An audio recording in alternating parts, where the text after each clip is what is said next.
न्यायालय का काम न्याय करना है, लेकिन स्वीकार करने वाले की भी क्षमता चाहिए, उसकी भी तो व्यवस्था पे विश्वास चाहिए।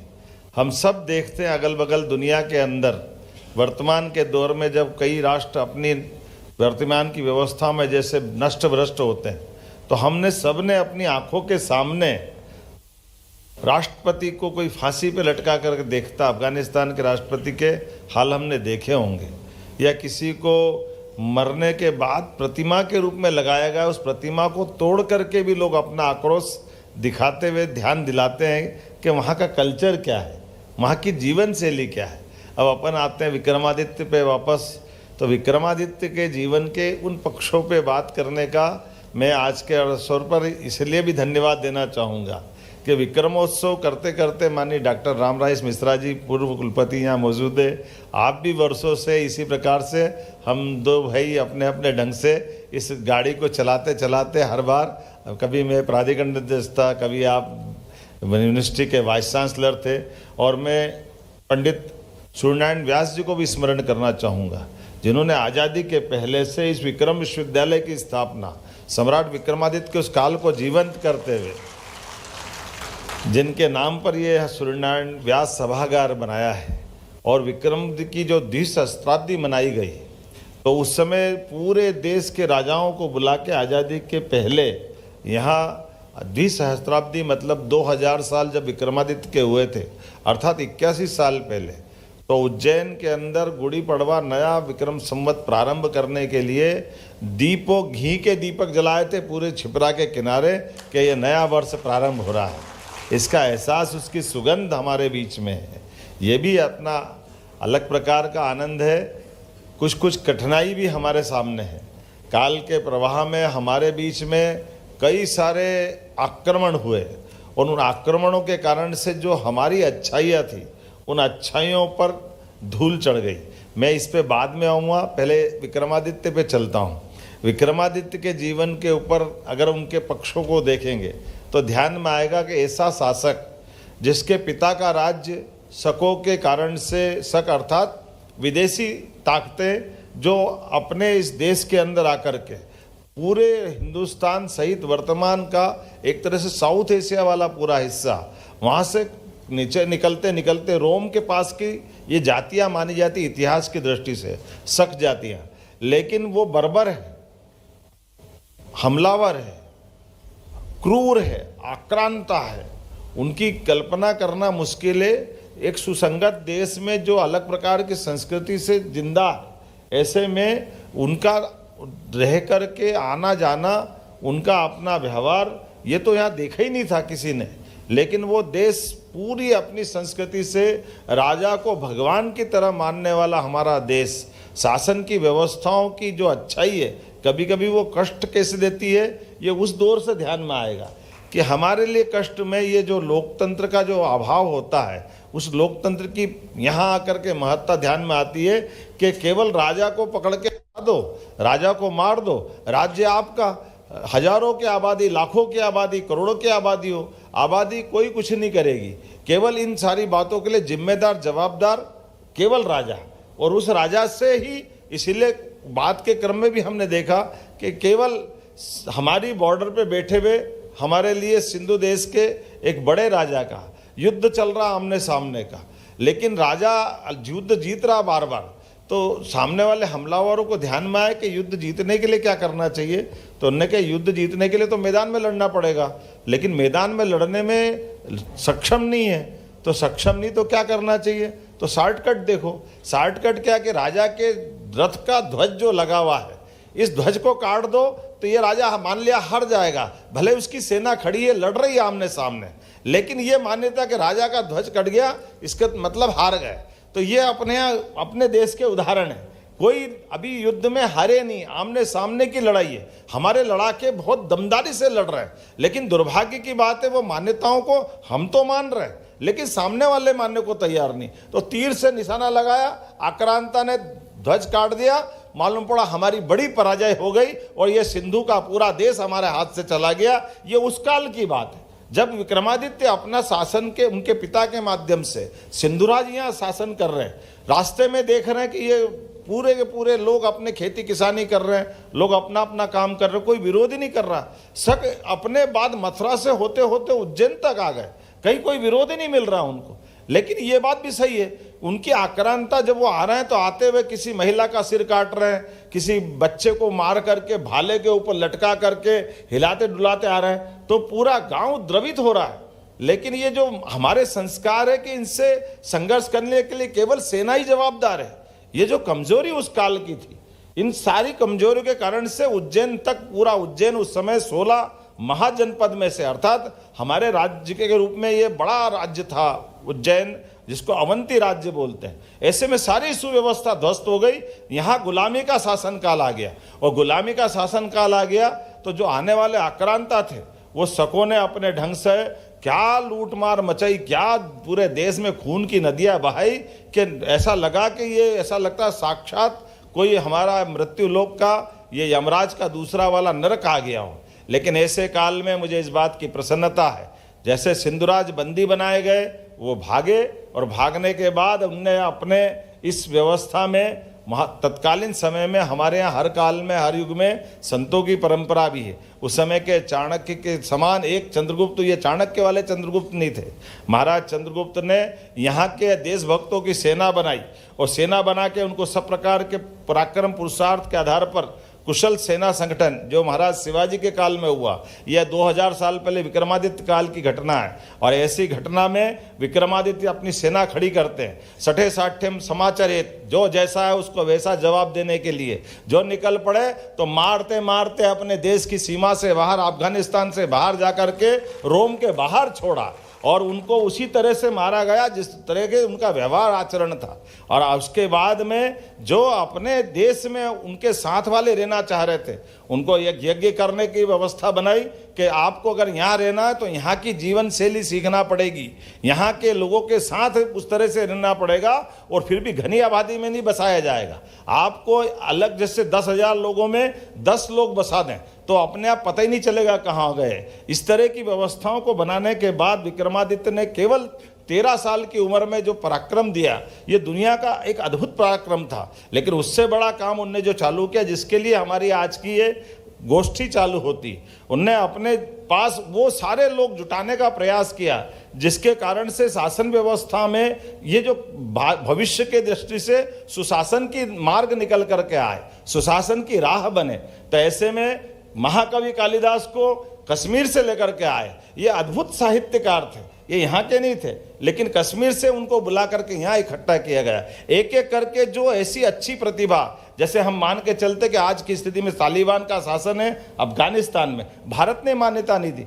लेकिन कोई सुशासन स्थापित होगा तो लोग जुटाना पड़ते हैं। जैसे आज की स्थिति में माननीय मोदी जी को धन्यवाद देता हूँ, अजीत डोभाल तो रिटायरमेंट के बाद घर चले गए थे, लेकिन उनको लगा कि ये वाकई बहुत अयोग्य आदमी है। मनमोहन सिंह की सरकार के पहले कई पूरे टेन्योर में, पहले टेन्योर में चले गए थे, लेकिन आज उम्र का सवाल नहीं, योग्यता का सवाल है। ऐसे कई लोग जुटाने का जो प्रबंधन करना पड़ता है शासन को, ये उसी प्रबंधन में विक्रमादित्य ने न्याय व्यवस्था के लिए, हम सब जानते हैं, एक नाम हम बोलते हैं, जब बोलते हैं विक्रम और बेताल, तो बेताल बोलते हमको ध्यान में आता है कि बेताल मतलब क्या मानेंगे, ये यहाँ से गलती होती है।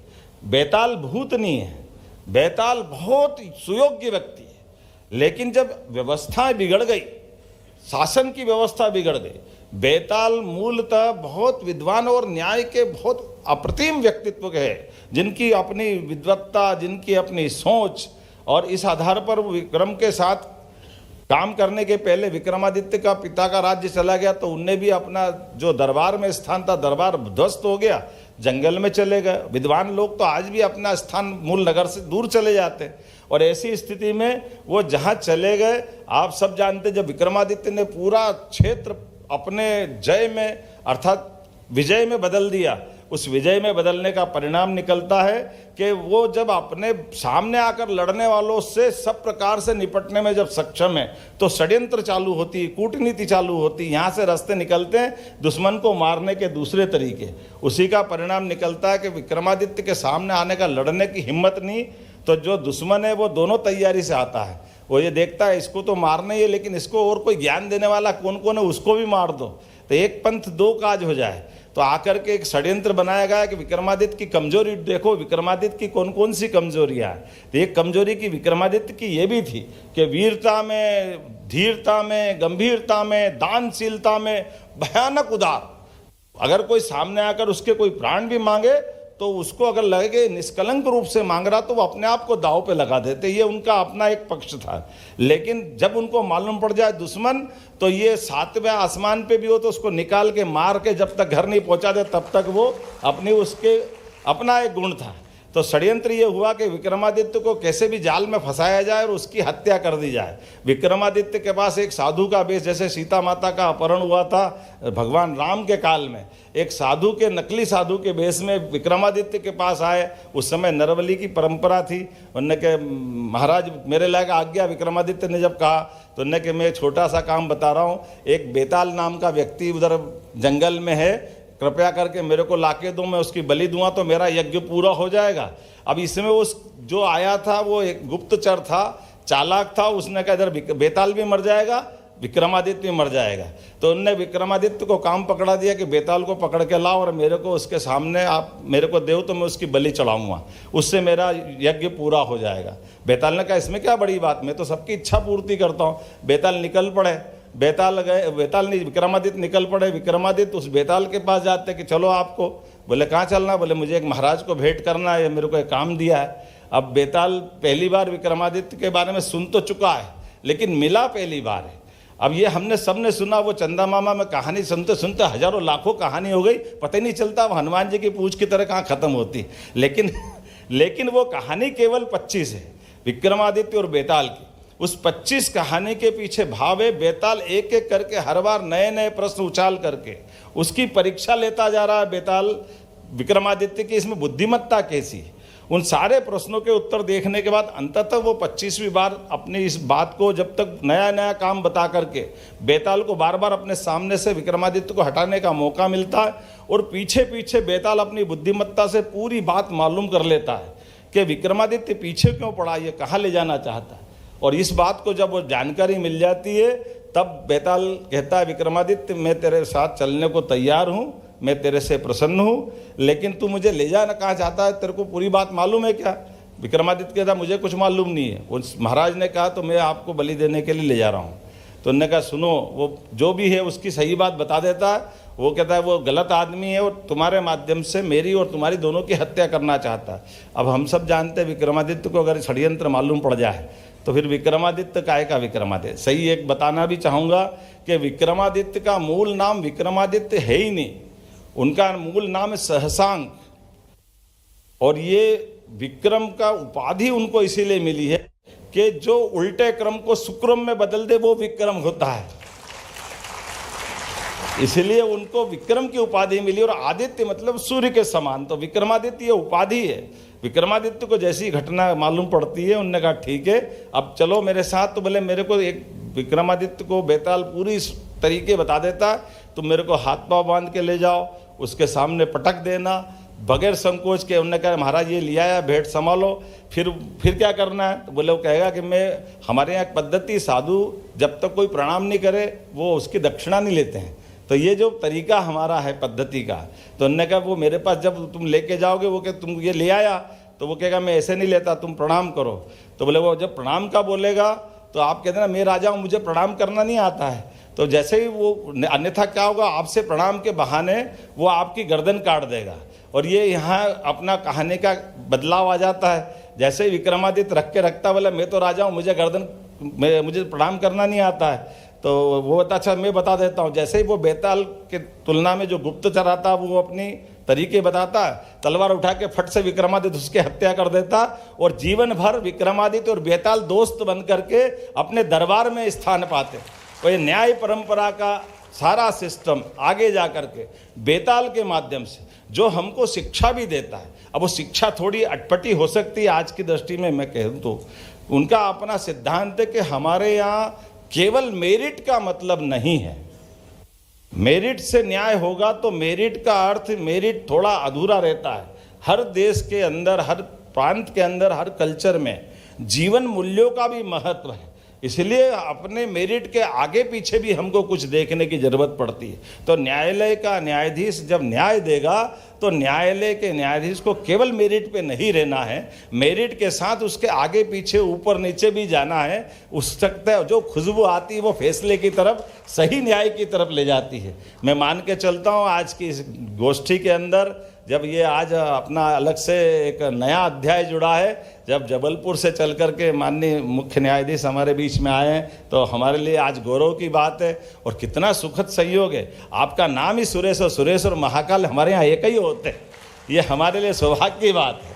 हमारे लिए ऐसा भी माना जाता है कि न्याय के देवता काल के देवता है और काल के देवता महाकाल है, और महाकाल के देवता महाकाल के रूप में भगवान तो किसी शरीर में ही तो आते हैं, वो प्रत्यक्ष तो आ ही नहीं सकते। तो हम तो यही मान के चलते कि आज की ये जो सायंकाल वाली सभा महाकाल ने कई सदियों पहले लिख दी होगी कि इस बार का विक्रमोत्सव न्याय की इस अच्छी उत्कृष्ट परंपरा के आधार पर स्थापित होगा।